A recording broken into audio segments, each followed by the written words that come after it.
Progress. এই প্রোগ্রেসটা মানে কি? আমাদের উন্নতি। ভাই উন্নতি তো আমি করবই, এটা তো বোঝাই যাচ্ছে।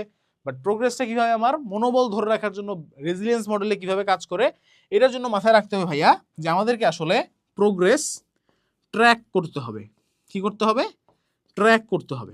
প্রোগ্রেস ট্র্যাক করা একটা খুবই ফেমাস কথা আছে, আমি জানি না কার, যে if you are not tracking your progress you are not making any progress. মানে তুমি যদি তোমার প্রোগ্রেসকে ট্র্যাক করতে না পারো, তার মানে তুমি কোনো প্রোগ্রেসই আসলে করতে পারছো না। তুমি ধরো আজকে কি করলা, ম্যাট্রিক্স কথার কথা, ফালতু একটা চ্যাপ্টার, এই ফালতু ম্যাট্রিক্স চ্যাপ্টারটা শেষ করলা, বাট তুমি এটা কোথাও লিখে রাখলা না যে আজকে ম্যাট্রিক্স শেষ হয়েছে আমার। তুমি কোথাও লিখে রাখলা না যে আজকে জৈব যৌগ আমি পড়া শুরু করছি। তুমি কোথাও লিখে রাখলা না যে কালকে তুমি কি পড়বা। সুতরাং এই প্রোগ্রেসের তোমার কোনো ট্র্যাকার নাই। তুমি বুঝতে পারছো না যে তুমি রাইট নাও কোথায় আসো, তুমি বুঝতে পারছো না যে 30 দিন আগে আমি কোথায় ছিলাম, তুমি বুঝতে পারছো না যে 30 দিন পরে আমি কোথায় যাব। ঠিক আছে? সো এই যে তুমি আজকে থেকে 7 দিন আগে কোন পজিশনে ছিলা, সেখান থেকে তোমার কি পড়ালেখা ইমপ্রুভমেন্ট হয়েছে নাকি হয় নাই, এটা তোমাকে ট্র্যাক করতে হবে।